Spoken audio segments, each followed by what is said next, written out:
paid to her through payroll. Authorities say 50-year-old Renee Nicole Coleman kept nearly $20,000 from a payroll error that paid her $1,650 per hour for a 12-hour shift last May instead of her actual rate of $1,650. She now faces theft charges.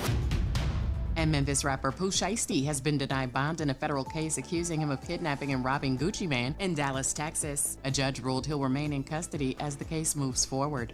Get BIN News now on demand 24/7 on the iHeartRadio app. Watch us on Facebook Live. Then hear us on WBOK1230.com. Yo, turn it up. It's Gerod on the air, spitting truth in the booth. We ain't going nowhere. New Orleans City got us hard in the beat, but corruption creeping in, gotta take back the street. But corruption creeping in, gotta take back the street. From the French Quarter vibes to the Ninth Ward grind, he's the voice of the people, yo, he's one of a kind. Talking about the struggle, the hustle, the pain, but with each word he drops, he's bringing power to the game. Gerod on the radio, calling out the lies, bringing light to the dark, keeping hope in our eyes. He's the voice of the people, making changes unfold. In the city of NOLA, we're reclaiming our soul.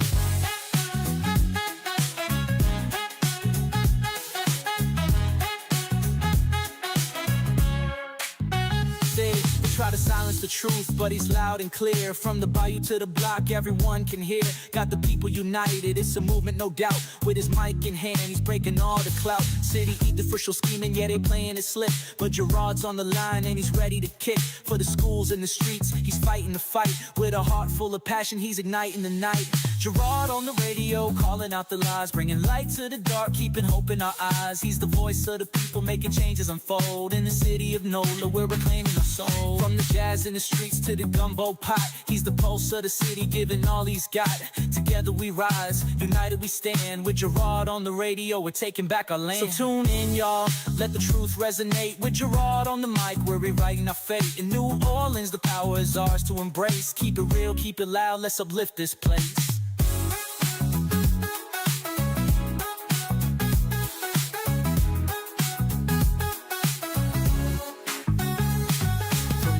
In the streets to the gumbo pot, he's the pulse of the city, giving all he's got. Together we rise, united we stand. With Gerod on the radio, we're taking back our land. So tune in, y'all, let the truth resonate. With Gerod on the mic, we're rewriting our fate. In New Orleans, the power is ours to embrace. Keep it real, keep it loud, let's uplift this place. Gerod on the radio, calling out the lies, bringing light to the dark, keeping hope in our eyes. He's the voice of the people, making changes unfold. In the city of NOLA, we're reclaiming our soul.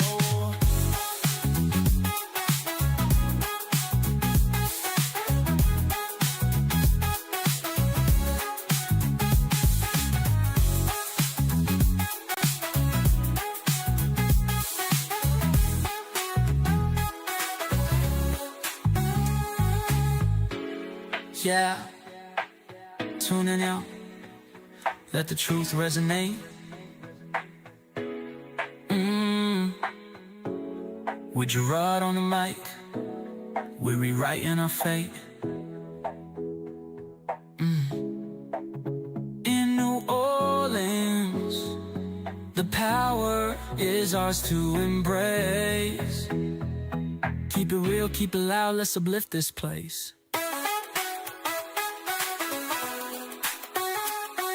Gerod on the radio, calling out the lies, bringing light to the dark, keeping hope in our eyes. He's the voice of the people, making changes unfold. In the city of NOLA, we're reclaiming our soul.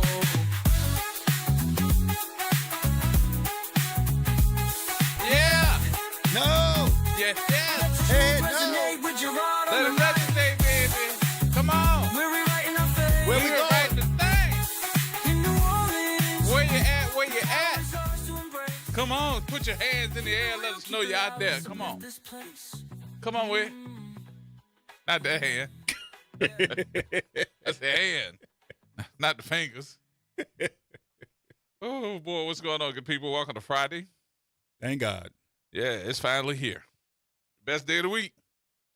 Friday. I'm feeling a special way, some kind of way. I don't know if it's a special way, but I'm feeling some kind of way today. Not looking forward to, but looking forward to the weekend. Looking forward to the weekend But tomorrow is going to be one of them touching days that I know is going to get me. Tomorrow they lay Jazz to rest. His funeral is tomorrow at St. Leo the Great, starting at 11 o'clock service times. But if you want to view the body, they are saying you need to be there for viewing somewhere between 9 and 11. And then I saw online where they're also saying that, if you want to say something after the services about Jazz, you should be more than welcome to, but they are asking you to put all your information in so they'll know who's going to be talking, and everybody should probably have a short time to say a few words. I think that's what I'm going to do. Just to say farewell to our one and only jazz man, Mr. Kendall Williams. Services will be tomorrow at 11 o'clock at St. Leo the Great. It should be a nice day. Did you just see it rained? Did it rain by you? I had some little drizzles on the windshield, but that was about it. Oh, no, not drizzles. I mean, it poured. Where? Uptown. I was on Jackson. Oh. I was at the law firm. Didn't catch that. It poured. That was like 30 minutes ago, 30, 45 minutes ago. No. No? I thought somebody had cleaned their windshield and it was just overspray. No, it poured. So I guess in certain parts of the city it pours, and in certain parts of the city it does not. Got a lot to talk about today. We got a couple of things. Morgan Clevenger is going to join us in studio in about 20 minutes or so. She's going to be here. I got a chance to go through some of my Facebook folks. And Morgan has always been an advocate for the, I guess is that Mid-City area? That's a Mid-City area by the fairgrounds and that area? What would that be considered? That's 7th Ward. That's just 7th Ward? That's just 7th Ward. Okay. And she's made some really good concerns that made me go, usually I don't say too much about it because, everybody loves Jazz Fest. People from all across the country come to go to Jazz Fest. But one of the things about Jazz Fest that I know that since I started going 35 years ago, a couple of things that has changed. One is the price. Because I can remember when you can get Jazz Fest tickets for what, like $7, $7-8? Try that now, you will be on your key stub sitting outside. They charge more than that for parking on somebody's property. Well, they charge 6 to 10 times more than that on somebody's property. Paid. Yeah, they get paid. City was mad about that, but they can't do anything about it. It's their property. It's their property. So that changed as far as the price is concerned. And then the other thing that changed to me was I had the thought of how we take care of the surrounding property for Jazz Fest. We're living in a time right now where I don't trust being in big crowds and we not treating it like it's, the Super Bowl. You understand what I'm saying? Are we paying attention to the Jazz Fest like we paid attention to it security-wise, like the Super Bowl? And I can tell you we're not. I know one person that, always makes a difference. And the only reason why I'm saying this, and not because he's a friend of mine, but because I've sat in some of his security meetings before. I can honestly say I sat in a LNR security meeting one time, but I sat in that meeting before in LNR Security's headquarters right off of Gentilly Boulevard. Mr. Ed Robinson allowed me to come there, and I sat there with his group, with his head people, when they were planning out how they were going to do Jazz Fest one year.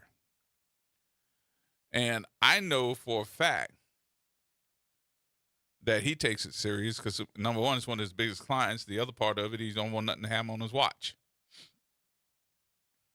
So Ed Robinson and your crew, your daughters, your folks, keep doing what y'all doing. But it still gets me to the point where I'm looking around and saying, is NOPD, state troopers, are all of them involved again? Because we're talking about, what, 100,000 people a day for 2 weekends? A whole gang of people. Are we treating it like something could happen?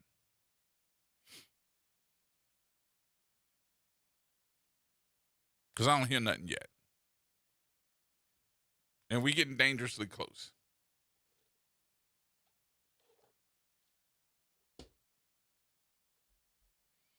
Are you going this year? You're not going. Nope. Why not? Don't like big crowds. Oh. I'm not too keen on outside big crowds. Does that make sense? Well, you know what? I'll go with you on that one because I can handle going to a Saints game or I a can't Pelicans handle everybody coming at you every which way, and you can't see them. At the Saints games or the Pelicans games, it's more controlled. That's a controlled environment. That's a a controlled environment. Yeah, a controlled environment. Outside at the fairgrounds, to me, is not a controlled environment. Maybe it's just me. I'm not saying that it is, but that's my definition of an environment I can't control because they're coming from everywhere. I would say Jazz Fest is more or less controlled to an extent, but it's not like Mardi Gras where whatever you just gotta watch your back, have your head on a swivel for Mardi Gras. Yep. Because anything could pop off at any split second. At least at Jazz Fest, they're checking you for weapons and all that stuff like that. So it's semi-controlled, I guess you could say, because they have more leniencies than they do, say, per se, the Superdome or the Smoothie King Center. Mm. Well, I need people that are armed, and let me rephrase that because that didn't sound good either. I need law enforcement that are armed in abundance, that I can see, that are not just, sitting around. I want them to be active, and a lot of them. I want to see National Guard. I want to see LNR. I see LNR. LNR makes sure you see them. They got their yellow and blue on. They got their yellow jackets on, blue pants. You see LNR. You see them jackets when they around. Let me ask you. Huh? Didn't they do security at Whispers? LNR? Yeah. I'm not certain. I'm not certain. It may have been. Because, boy, if they did security at Whispers, they had in-the-field training right then and there. Yeah. Yeah. But I want to, I would love to start hearing that this is an outside event, and they take very serious your entry. And this is no slap upon any of the fraternities or volunteers at the front gate, because they volunteer to do that. They don't get paid for it. And I'm not going to sit up here and criticize somebody that gives their time and effort to do so. But are the folks that are going into the fairgrounds really safe?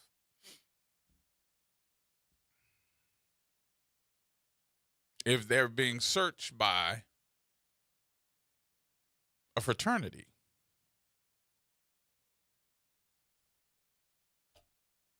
They're not really law enforcement. Now, I hope y'all heard me really well. I said I am not going to sit up here and chastise them for volunteering their time or volunteering their time and effort. But they're not law enforcement. Does that make a difference to you? Have y'all thought about that? What's in the bag? Oh, nothing. I'm just saying. Does it make a difference to you? It does now, to me. We are living in a time that these folks, as nuts as they are, want to be in a position where they are killing folks. And I'm not good with the Iranian thing happening right now. I'm not. Because I think that we have cells. Oh, yeah. We're going to have stuff start to happen. And everything around New Orleans right now is, come on down. Come on down. I almost sang the Silver Bullet song. How inappropriate that would be to sing anyway. Not because it's a casino song, but come on down to the Silver Bullet. Duh. No, that wouldn't be appropriate. Womp womp. So those are the conversations that need to be had. And one of those conversation people that I know are always looking for better community stuff in the Gentilly area is Morgan Clevenger. Morgan's going to fill us in on what she thinks. Jazz Fest is coming, but I want to know about the whole issue. Mm-hmm.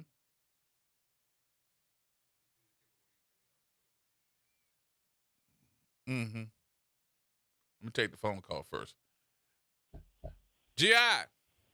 What's that, G-Man? What's going on? Ain't nothing to it. I'm listening to you.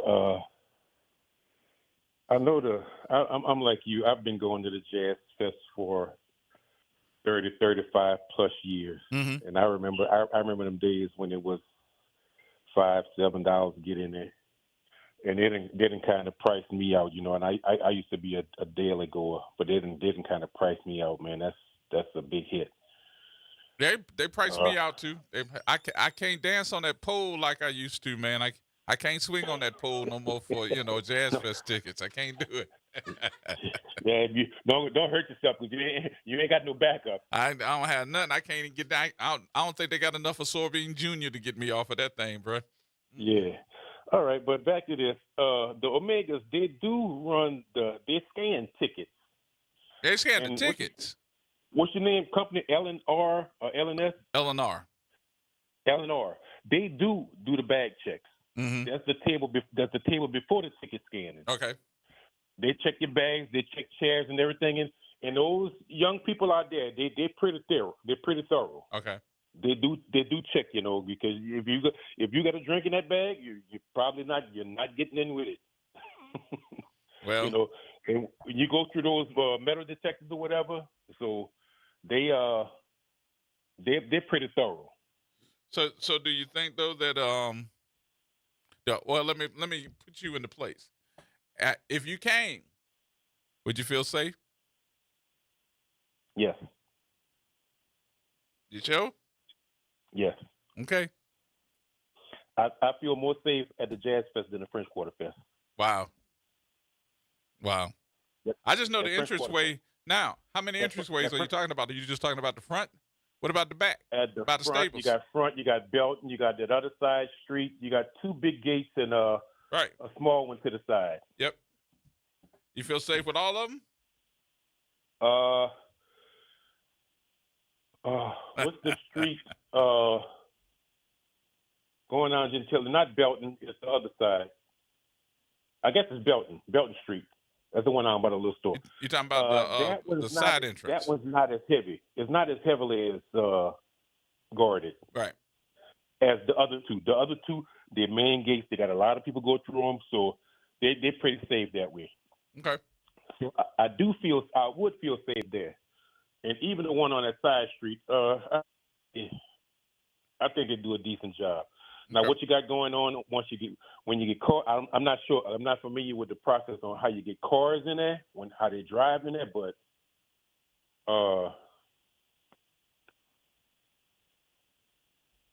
I feel safe. Okay. I feel safer with Jazz Fest more than French Quarter. French Quarter is just wide open. Yeah, I mean that's a big area too. So that joint is just wide open. And it's almost like it doesn't have any boundaries. New Year's. And it was like New Year's. How you? Yeah, I'm just saying that it feels like the Jazz Fest has boundaries. I would say French Quarter Fest, some points, and I'm not downing them, but it sounds like they don't have a known stop area and a known begin area. It's almost like it's very spread out. So, but maybe that's me. All right. Thank you, G. I appreciate you, boss. All right, brother, man. You'll have a good weekend. You too. All right. So we got some stuff happening in the city. We got tickets. We got tickets. We got tickets, right? All right. I would say the first person to call you. I'm not even going to try to get into 504-582-9422. 504-582-9422. You going to take the name? Huh? Tell them what it is. I'm going to tell them when they call. Yeah. Thank You going to tell them when they call? When they call. I know you how want to it to do be a this. surprise I've been to doing them? this a little bit longer than you, so I know how to do this. A Get couple the of telephone years. call. Yeah, get the telephone call. 504-582-9422 is the number. Call Wick right now so he can get your information. And then put them on hold, Wick. And then what I do, I'll talk to them when they come back. Thank you. More coming up, y'all.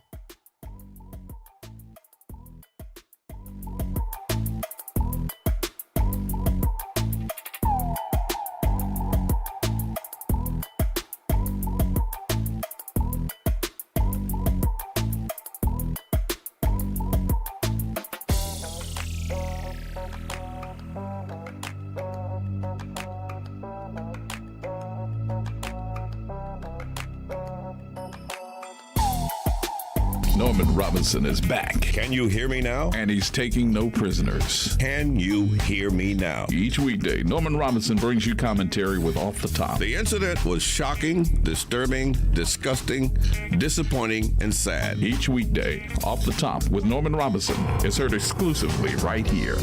It's Off the Top with Norman Robinson on WBOK 1230 AM. City Park is where to go when you don't know where to go. Turn towards the city center and start walking. Before long, you'll end up where you belong, at the heart of the city, New Orleans City Park. Stroll along the reeded marsh, wander through the sculpture garden, rest and recharge beneath ancient oak trees. This is where your spirit goes to grow. It's in our nature to yearn for nature. NewOrleansCityPark.org, heart of the city. Greetings and salutations. I am Edward B. Coulon Smith, chairman of the board of the New Orleans Regional Black Chamber of Commerce. We'd like to invite you to tune in every Wednesday at 12 noon on WBOK to listen in on Black to Business and be a part of the movement that's going on. Thank you. Making a difference in the community. WBOK 1230 AM. Here we go. The reality check on WBOK 1230 AM. All right, folks, welcome back. Welcome back. Gerard Stevens with you. It is Friday, beginning of the weekend. All right, let me get the producer on here. The producer's having conversation with folks on the air. You with us? Hello, Mr. Potato Head. Mr. Potato Head. That's what I call him. Just for that, I'm going to ignore you. I'm ignoring you. Okay, I'm sorry. I'm getting the latest information first. I'm sorry. I didn't mean to call you. Miss Potato Head. Miss Potato Head. Your mammy. You got the winner already? Can I talk to him before you go on so I can talk to Morgan next? Gerod, is it okay if I mention Yeah. him? Hold on 1 minute. Oh, sure. Sorry. Excuse me, sir. Can I talk to him? You can go back to him. I'll give him right back to you. He having conversation, Morgan, with the people I'm supposed to be talking with. Oh. Yeah. So, I ain't see you. I ain't see Now you. see? Right there. I didn't see you. I'm sorry. Uh-huh. We got the winner on? Yes, we do. Which line? Line 1. Line 1. Who we got? Hello? Yes, How are you? I'm well, thank you. And Who yourself? am I talking to? You are talking to Chantrella Baptiste from New Orleans. Hey, Miss Baptiste. Woo, woo. You are a winner. Thank you so much. Congratulations. So the Spring Garden Show is happening in the Botanical Garden on tomorrow out in City Okay. Park. And you got tickets to get in. Thank And you so much. They Thank got you. festival types of stuff going on. 50 vendors exhibiting common and exotic plants as well.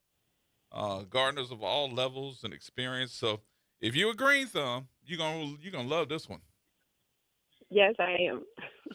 So going out there, let me see what time they're going to do it from. They're doing it from 9 o'clock in the morning till 5 p.m. So make sure that you try to get out there a little early so you can get you a good park if you're going to park.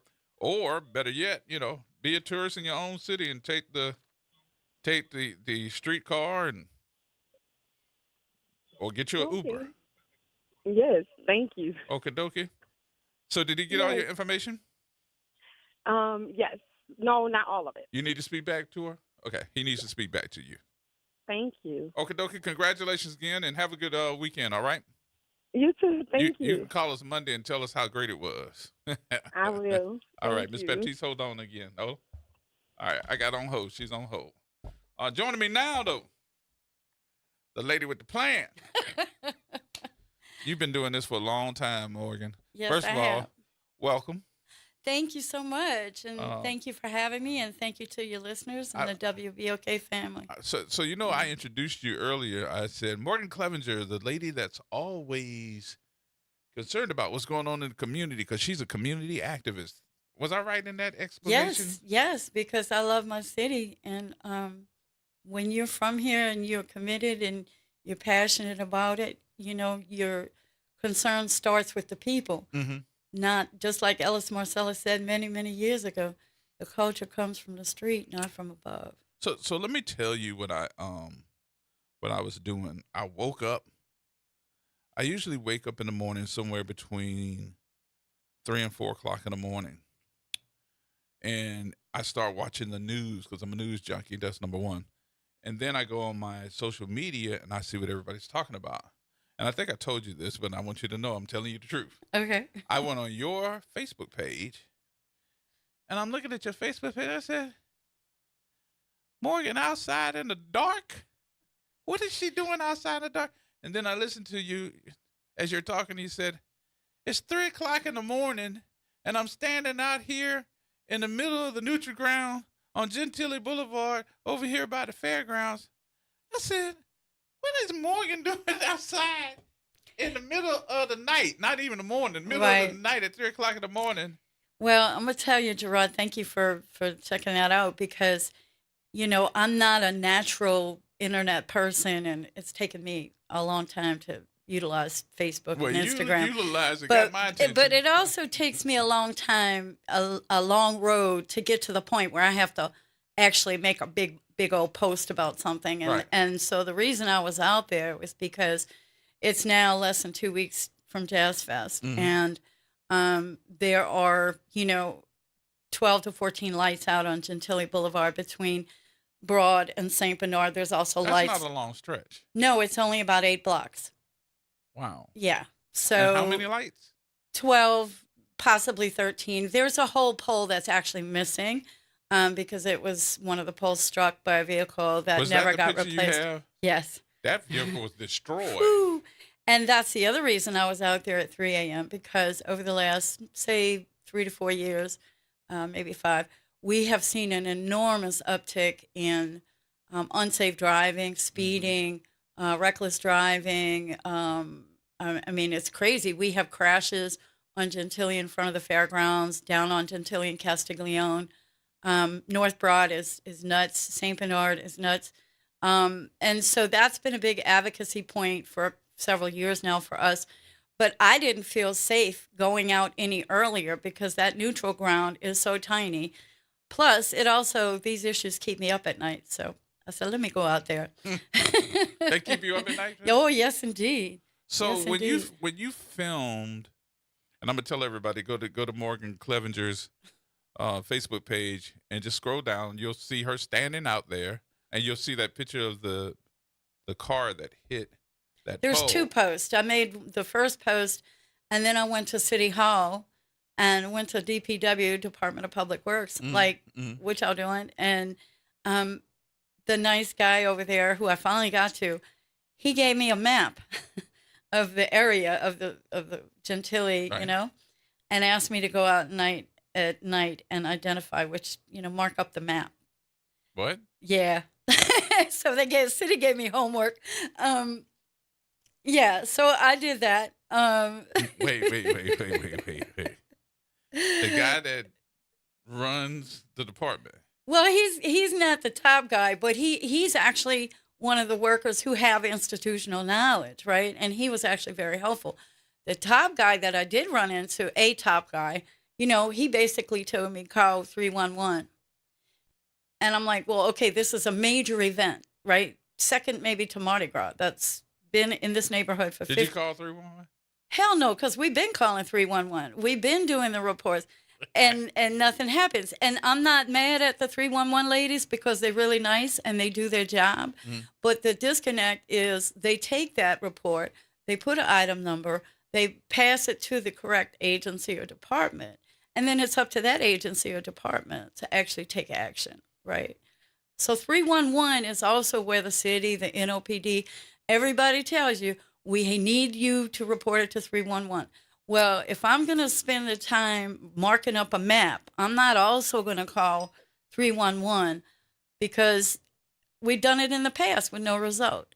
But we also know that having been in this neighborhood so long with Jazz Fest, that every, issue we have in the neighborhood, whether it's lights, potholes, or whatever, for years, they come out, the city and various agencies come out a month or so before. They look at everything. They patch it all up. And then, it gets wrecked and degraded during Jazz Fest. And we live with Till the next year. Till the next year. Right. But we could depend on that. The last couple of years and this year, we haven't seen that because some of these lights have been out for 3 years. That's a shame you even said that. That's a shame. They fixed it while this is going on, and we're going to have to live with it till the next year. That's when they right. wreck it. Well, Aubrey Street, I'll give you an example. A lot of what you have to remember is that Jazz Fest, and a lot of people, they don't really catch this. I heard you talking earlier about French Quarter Fest. French Quarter Fest, Mardi Gras, those are free and open to the public. Anybody can go, and anybody can participate. And French Quarter Fest in particular is a boon for the neighborhood businesses, and uplifts, the whole area. And there's a lot of security, a lot of resources put into it. Jazz Fest is a private ticketed event. Right. You're not getting in there unless you have the price of the ticket. So as we They don't even have something for the neighborhood? No.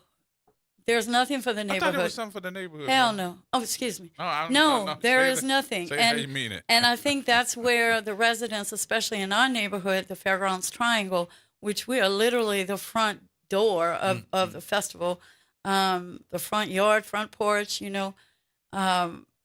where for many years, decades, because it's been there 50 plus years in our neighborhood. Right.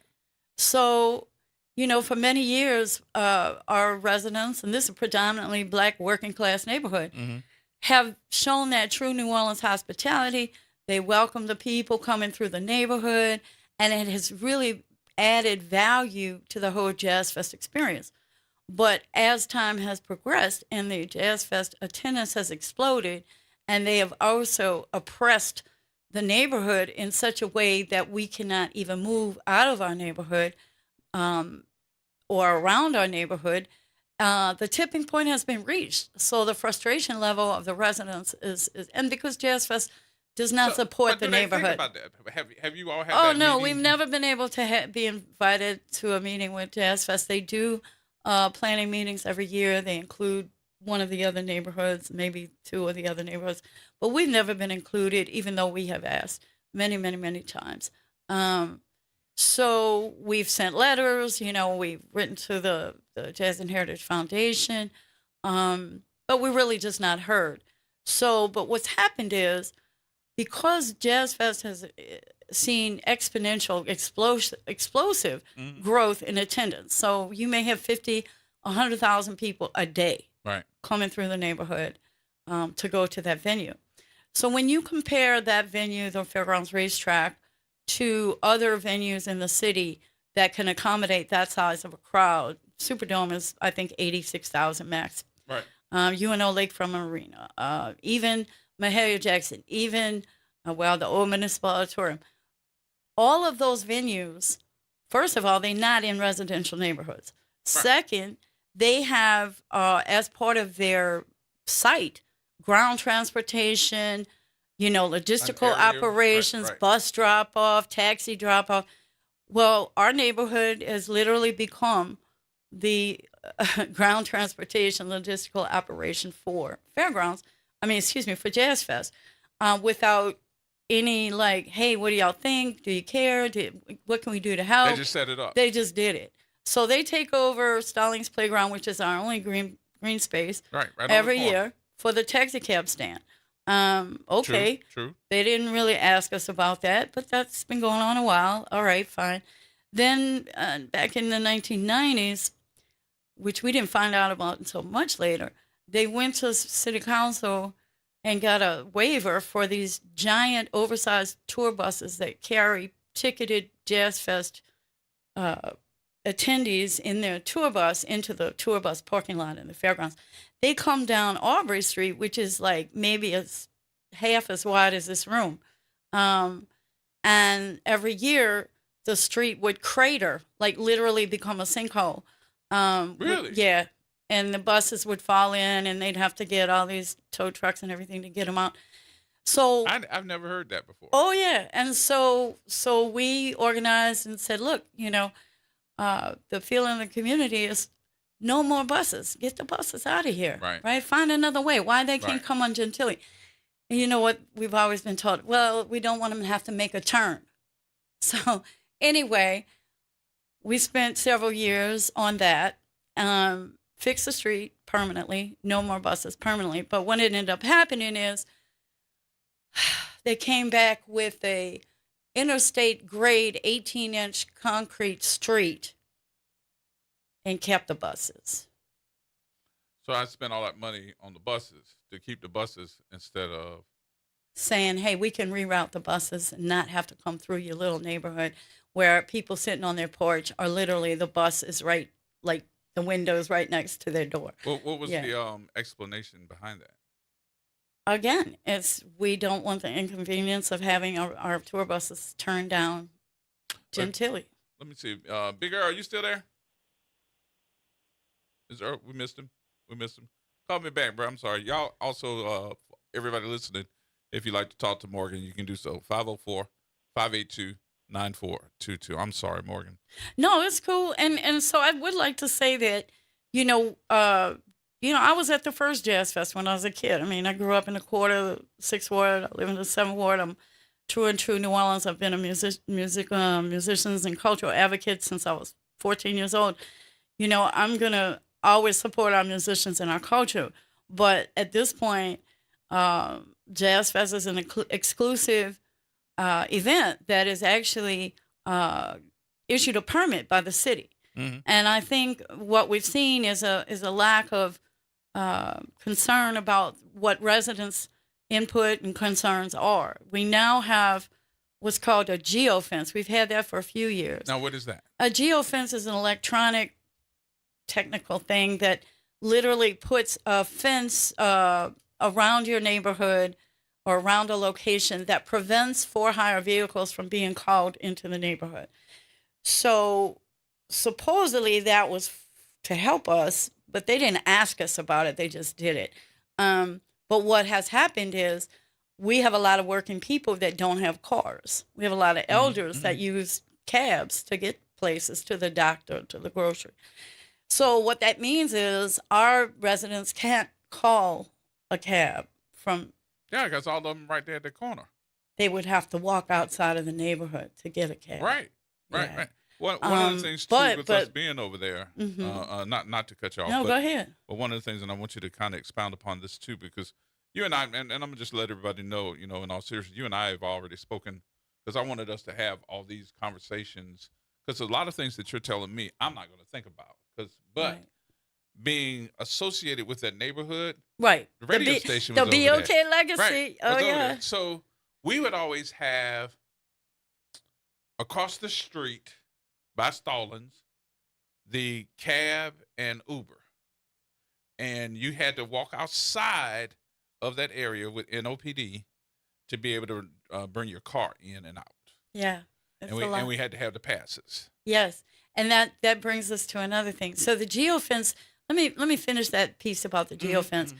So part of the strategy, I guess, many years ago around Jazz Fest logistical operations was to put, especially as rideshare companies came into play, was to supposedly keep the ride shares, the for-hire vehicles outside of the neighborhood. There's different drop-off and pickup places. Well, in the last 5 years or more, and it's exploded last year, the for-hire vehicles have found a way around that. And they are circling in our neighborhood all day long, hundreds of them, and causing tremendous impact on the residents. But are they circling because somebody sent them there? No, they're hustling. They're hustling customers. They're leaning out the window. You need a ride. You need a ride. Then they'll go bring somebody downtown and come right back. And you see the same ones circling all day long. They sit up on the corners. They sit in your driveway. They're aggressive. They're hostile. Hey, look, man, I appreciate people needing to make their hustle because everybody trying to make a dollar. Okay, but you have to follow the rules, right? Right. So you're supposed to. And what it does is just makes the residents feel more and more like we are just totally overwhelmed by this event, and there is no good side to it anymore. So are the residents making any money? Hell no, no indeed. Come on now. Because I know that, at some point in time we got to talk about too that the folks were starting to charge for folks that wanted to park their cars. Well, there's always been which I ain't have a problem no, with. No, because we did it. Yeah, and that was part of the possible benefit of Jazz Fest many years ago. That you could park 5 people in your driveway and make $100 and sell some crawfish. But they put the clean zone down because they didn't want anybody spending money outside of the interior of the festival grounds. So this is my story, and I stick to it because we had a parking lot in the back. Right. But we had the parking lot for the folks that worked at the radio station. And I'll never forget, we were trying to, make sure that our folks were in our parking lot and could get in and out. And next thing I know, I see all these black trucks roll up on me, and it's the taxation folks. Right. They got on their taxation Revenue, Department of Revenue. Yeah. And they're like, we're getting ready to give you a ticket for selling parking spots and da da da. I was like, who the hell are you, number one? And you can give it to me.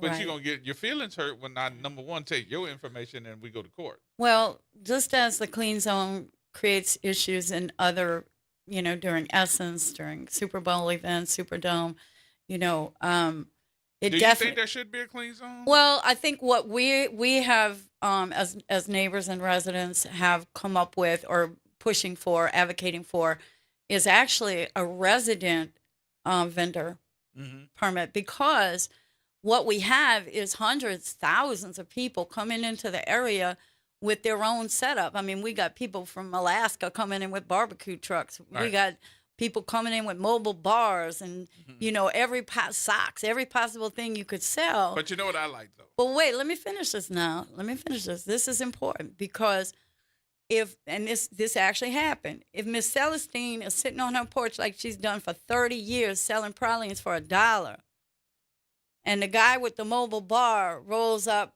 and he's selling liquor, right? And here come the revenue people. The guy with the mobile bar, he's running.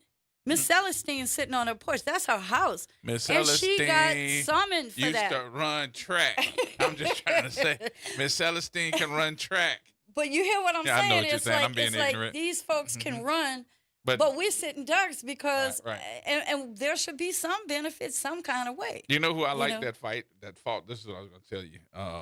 And I know because, I kind of paid attention to it. W.C. Johnson. Oh, yes.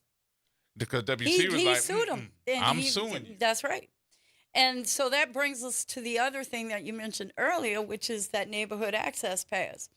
Now, tell me what private company in this city can control the streets where you live and issue you a pass, or if they don't want to issue you one, to get around your neighborhood, to get in and out. There is no private company that should be doing that. But yet Jazz Fest came up with that system. I don't know if you got a camera at all up here, but that's the paper. Okay? Yeah. And so here's the problem, though. They won't give them to everybody. Only certain folks. Right. So you got people, neighbors, at each other, mad, because some got one and someone else didn't. But at the end of the day, nobody should have to be profiled to show their ID to get in and out from their house. Hold that thought. We're going to take a break. We'll be right back. Everybody, 504-582-9422. More coming up.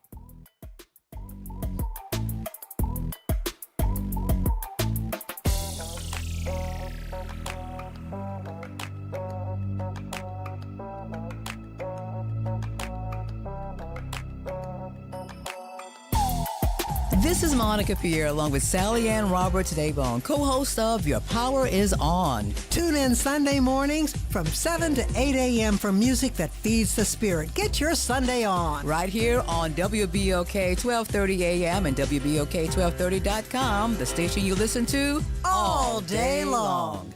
New Orleans, the city of festivals and second chances. This is Mr. Rocky of Faithers in Jesus the Christ, inviting everyone to come to the table of grace.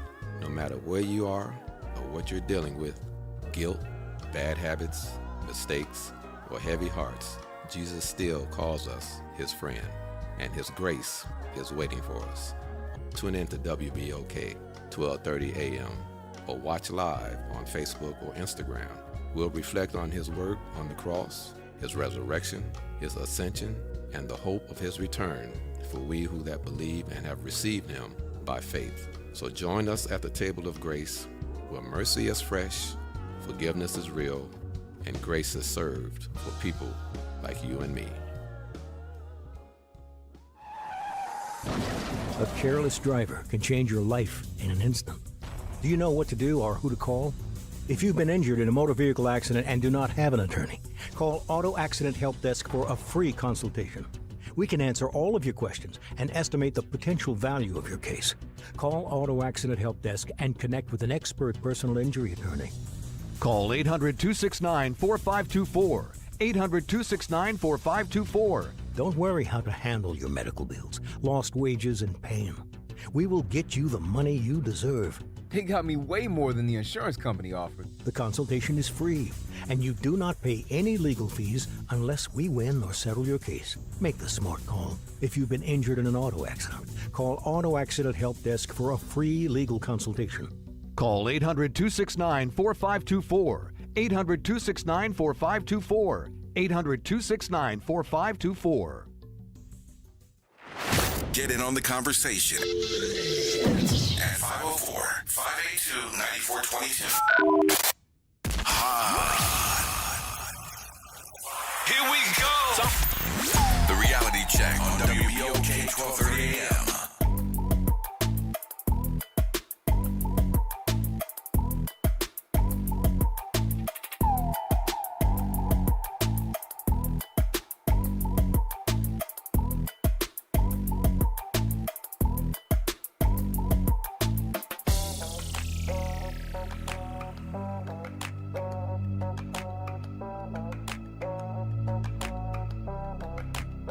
All right, folks. Okay. Welcome back, folks. Our guest today, Morgan Clevenger, activist extraordinaire. Talking about the Gentilly. That's the Gentilly area. What is that called? It's actually the 7th Ward. He said the 7th Ward. It's the 7th Ward because everybody likes to either put us in Mid-City or Gentilly. I was trying to figure it out. We are solid 7th Ward. Fairgrounds Triangle is the name of our neighborhood. Yeah. You had some stuff too you wanted to talk about. Yeah, I do. Well, first, before we go any further, I would like to just give prayers and condolences to my friend, the family of Kendall Jasmine Williams. His funeral is tomorrow, and so I hope that we're all going to be there. We've been talking about it, and that really shines a light on how we live in this city, the paradox so many paradoxes, the joy and pain of the city, and of course, him and I had many conversations over the years about the frustrations of trying to be a creative in this town, trying to create and be a musician or a cultural person, and how difficult it is. And Jazz, one of the smartest people you're going to know. I mean, crazy intelligence. So, but here's the thing. I've been working with musicians and advocating for musicians since I was 14 years old. I'm 65. So it's been a long road. And a lot of our advocacy early on was about better conditions at Jazz Fest, better pay for local musicians. And so I've seen the evolution of the music and cultural life of the city, and how it has now become monetized to a point where so many of our people don't even live in New Orleans anymore. But when you look at Jazz Fest, you look at that 50-plus years legacy, you also look at how many New Orleanians and Black New Orleanians created that. Right. They created that. And so many of our people can't even go there anymore. And they bring the fire. They bring the flavor. But the neighborhood, which I did know some of what you're talking about, because again, the OBOK legacy being there. Because every year I would deal with T-Mobile, AT&T, and a couple other folks that wanted to bring their mobile antennas and put it up in the back parking lot. Right. And I'd be like, why y'all putting that in the back parking lot? They were like, man, we wanted to rent and lease some of your area because we're going to have too many people and they won't have cell service unless we put these up. That's right. And guess what? Since Jazz Fest went cashless a couple of years ago, two results out of that. The fact that there's thousands of internet transactions happening within the fairgrounds site every minute, everybody that's buying a beer or a T-shirt or right, food. Right, because they don't take cash anymore. That's right. So guess what's happening in the neighborhood? We lose internet service from 11 to 7 every day. Really? Yes. So, oh, that's terrible. It is. And even our elders, I mean, everybody's using, Wi-Fi and internet now. Right. Because their phones are tied to that. So the other piece that we lose by that is our small businesses, like our Snowball Stand on Broad, our barber on Gentilly, the restaurant on Gentilly. They could, because the patrons who are coming to Jazz Fest, walking through the neighborhood, they don't have any cash on them anymore. So they're not spending cash in the neighborhood. And these small businesses that have ability to run a credit card, they can't do it because the internet's out. This is terrible. Yeah. But this is the type of stuff that I would say is not planned. They've done planned by who? Somebody had done it. I mean, but we're supposed to be having planning going on. Well, they've been planning, but we have not been included in those plans. That's what I'm talking about. Yeah. Right. I mean that, this is not planning. If you're doing it for just Jazz Fest, but the neighbors in the neighborhood are not being satisfied. We're not even can't make any money. We're not even being included and asked what in our the conversations. Right. They added several years ago that first Thursday, right? Okay. Right. They added the second Thursday, which they made permanent a couple years ago. They didn't ask us. They didn't say, is this okay? Or can y'all deal with this? Or, because that's a work day for most people. Right. Friday, Thursday, and Friday. And we have a lot of people that work on weekends. So, I don't want us to come off as, whiny babies, but we've been at this for, 50 years now. So there needs to be some better planning. Yeah, and there needs to be more inclusion in terms of, but actual real listening. Because what we know, too, is a lot of our institutions in New Orleans these days have people running them or in key positions that are not from here. And they don't have that institutional community knowledge right. of our culture, of our people. Right. And they want to deal with those corporate people like you just mentioned. And also, Jazz Fest has not only grown exponentially in terms of attendance, but the money that's being made. Because they've added all these different tiers of access. VIP, Grand Marshal. Some of these tickets cost $2,000. Right? So backstage VIP. Oh, yeah. They're making money over there. Right. But guess what? What do they do for the community? Nothing. Our playground is not even supported. Our football team, our little football team, I've had to ask. They go out to the front gate of Jazz Fest end of every day to beg for money. Little boys out there with the helmets? Yes. That's Stallings Nights. We don't want them to have to do that. They shouldn't have to do that. That's to be supported immediately. Well, yeah. But, I mean, they're trying to find a way. I mean, we try to support them. But why is this huge event not doing anything for the neighborhood? Our pool is in disrepair. Right. You know, I mean, we need things to happen in our neighborhood. But the money that they make at Jazz Fest supposedly is a nonprofit that goes to fund great things like the Don Moose Jameson School of Music. I love that. I support that. I knew Don. I knew Moose. You know, those are great things. But they also go to support Congo Square Rhythms Festival and festivals all around the city, right? Mm-hmm. All year long.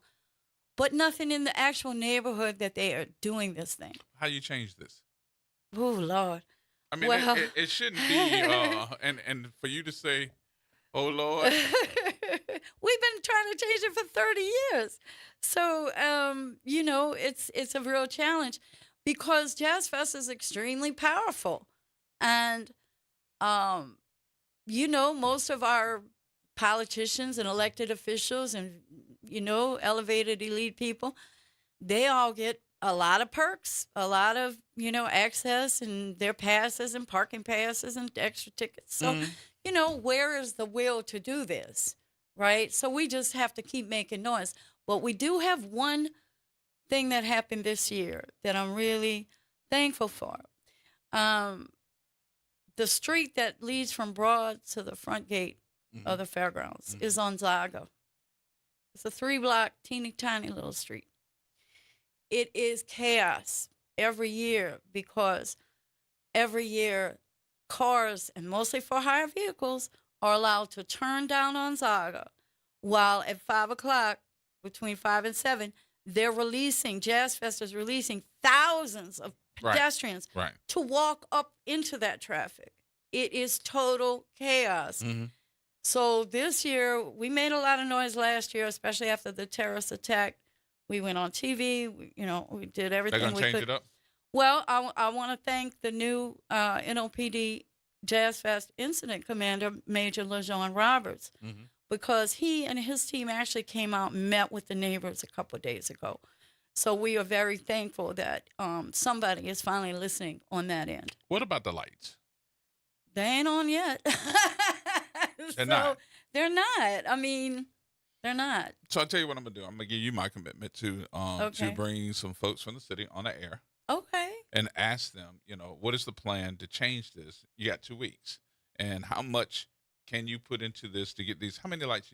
Because since you are working for DPW now, the Department of Public Works. Doing my work. How many lights are we talking? Well, there's approximately 22 poles with double lights. 22.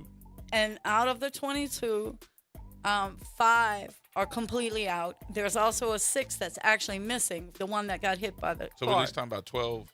12, but then we have several that have one light out.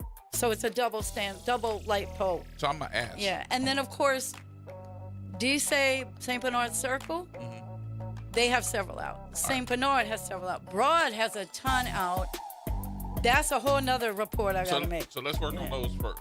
So I can get those in their face. Yeah. All right. Thank you so much. Thank you for coming. Yeah, you're welcome. I'm sorry, I'm just all over your Facebook page. We appreciate it. They're going to be like, Gerard out here, and he out here stalking Morgan. So thank you for giving us the opportunity, and thank you for your listeners. We really appreciate it. Thank you, my dear. I appreciate you much. News is next, and we're going to talk with Susan Hudson, the sheriff, next, right here at WBOK.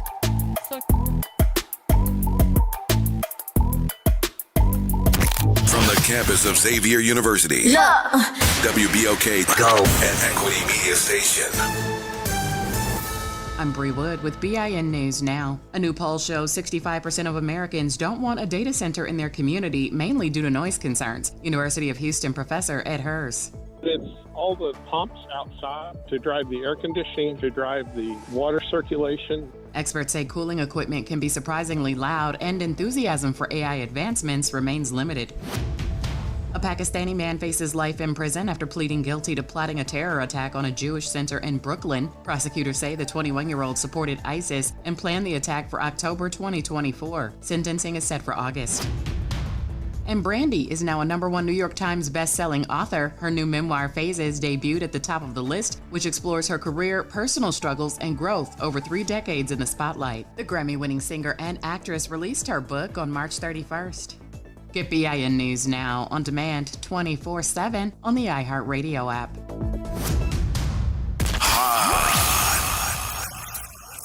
Here we go. The reality check on WBOK 1230 AM. All right, folks, welcome back. Gerard Stevens with you. I saw something on the news yesterday that kind of made me go, I don't know about that. I don't know about that one. And I asked her, I called her, and I said, can you talk about this? And she said, absolutely. I just sent it to you, Wick. I want you to cue that up and play this, because this one made me go, she got but 3 more weeks. Leave alone. I'm talking about Susan Hudson, the sheriff. And this aired yesterday, I think, on Fox 8. And it made me have many questions. So immediately, I called Susan Hudson, our sheriff, and asked her, would you come on and have this conversation? She said, absolutely. Absolutely. I said, okay. Because I actually want to know how this could happen and what this is all about. Because I think that they're making it sound like, now this is my own personal opinion. This is not the truth. They say the truth is 2 ways. You know, there's your side of the story, their side of the story, and in the middle, there's somewhere in the truth. So when I saw this, it made me have questions. And I'm privileged enough to be able to pick up the phone and call the sheriff and say, what's this all about? And she said, well, it's a long story. I'm willing to talk to you about it if you want to. I said, would you please? And she said, absolutely. So she's on her way over here right now to talk about this. But I was like, damn, she don't have but, 2.5 weeks, 3 weeks left? You got it. So what do you do when there's a hit after you? And I just want y'all to know, y'all don't think that this is going to stop when Susan gone. Now, I'm going to say this for Michelle Woodford. And I'm saying this from experience. And you should know as well. Don't think that it's all going to be a bunch of roses when you get in there too. Because there seems to be a hit, especially when women are in charge of something in law enforcement. And I'm not saying that in disrespect. Don't let nobody go back and tell you, yo, he on there talking about Michelle. Whoever tells you that, they can kiss my left, you know what? The left one, not the right one. Leave that one alone. But anyway, I'm telling you that this seems to be a trend here in the city. That when women are in charge, especially in law enforcement, that you all see it's portrayed like you can't run nothing. And I'm just telling you a little advice. Don't fall into that trap. You got it now? Go ahead. You can play it.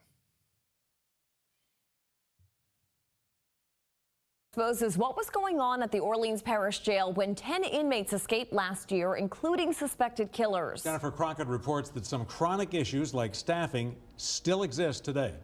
10 inmates cut a hole through a cell and jumped fences to escape from the Orleans Parish Jail in May of 2025. That triggered a legislative audit of the sheriff's office. The findings, just released Thursday, detail wasteful spending, inadequate staffing, and gaps in security checks at the Orleans Parish Jail. The week of the jailbreak, investigators found less than 30% of required checks were performed, citing chronic staffing shortages as a source of the problem. It's amazing what they do and how they do, and I'm surprised what I'm hearing now. The report also lays out examples of potential widespread payroll fraud, over 1,300 instances of double pay by 179 deputies over 3 years. Some taxpayers calling for an overhaul of operations. More security, and people, they have to work hard. The report also exposed over $1 million in payments to replace cell locks without public bids. That work happened just weeks before the escape, and then the sheriff's department blamed the jailbreak on malfunctioning locks. In a 30-page official response, Sheriff Susan Hudson disagreed with half of the auditor's recommended solutions, but did acknowledge low salaries and burnout lead to shortcuts. Mayor Helena Moreno's office says she has received a copy and is reviewing the report. Now, this is not just a look back at last year's escape, but an outline of potential problems that still may plague the sheriff's office today and pose continued risks to public safety. All right, there you have it. That comes from Fox 8.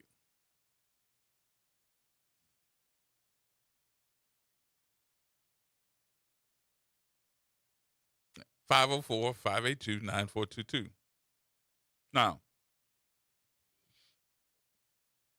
does everything go smooth in anything you do, especially when you're in a big organization like that one? Nope.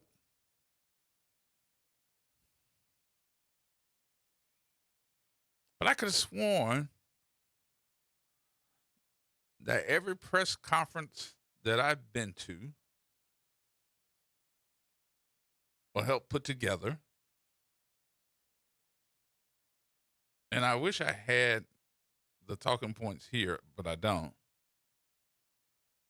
But she made it a point to tell everybody this was no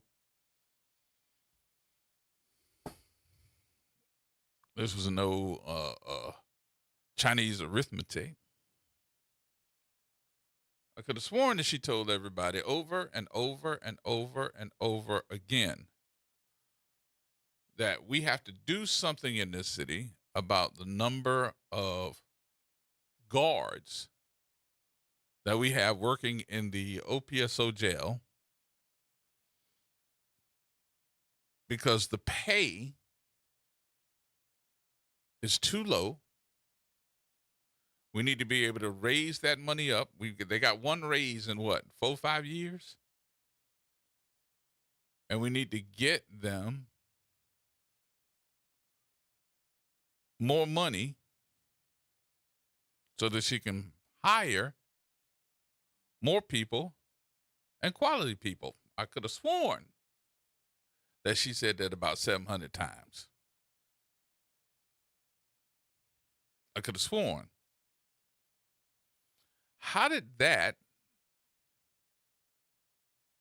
make it into an audit when she has a talking point over and over and over again that she's somewhere between 40, 45, and 50% staffed, not completely? I could have sworn that was a talking point. Brother Mims. Hey, my brother, let me say this to you. You tell the truth, and people shame the devil. You telling the truth. I've been in law enforcement a long time. Civil sheriff, parole board, delayed Captain Blanco, and law enforcement, and I've seen what you using the example and the truth. The truth don't get old, man. I just know that that's been a talking point since, what, at least 3.5 years ago, saying, listen, we are hiring folks, but we have to do better with retaining them, and we can't do it when I've got all the other competitive law enforcement agencies that are taking our folks because they're not making a lot of money. You see, bro, ouch, ouch, ouch. And I'm gonna say this here, man. Susan is a victim of the truth. The truth. She didn't do anything wrong. She tried to work with what she got. She inherited that, and it wasn't getting no better. And Gerod, you always, man, you tell the truth. And I just want you to know, I say yes. I'll stop my car and pull over the side. I say yes. I need to listen to this. So, see, man, Thank you. If I had a million miles, I couldn't thank you enough. I love you, man. You have a great day. I'm gonna get off and listen, yeah? I appreciate you always, Brother Mims. Always, man. I love you much, yeah? Same here, brother. I'll talk to you in a All minute. All right, Galloway. Well, what's going on, my brother? Hey, what's going on with you, man? That's the deal. Oh, no, man. Oh, no, it's Friday. You know, it's Old English weekend. Yes, indeed. What's going on, man? Not the fall day. Not the fall day. A couple of them. An hour. Man, you talking some good stuff, man. It was glad to have that lady on that's talking about Jazz Fest, man. Hey, something got to shake, bro. It's ridiculous, man. I'm to the point where I haven't been a Jazz Fest, man, in probably 10, 15 years. Really? I'm sick of it. I'm over it. I mean, if it ain't the price, it's all the craziness that goes on around it. Even 6-1 and 7-1. You got people just park their cars anywhere. They just do anything. It's just out of control. Right. The city does not make that type of money that we thought they was making. Mm-hmm. Because, you know, the person that's in charge of Jazz Fest, if I'm not mistaken, like the company, aren't they like from Kentucky or something? And has tickets and all that stuff? Are you talking about Quentin? I think Quentin is from here, isn't he? Isn't Quentin from here?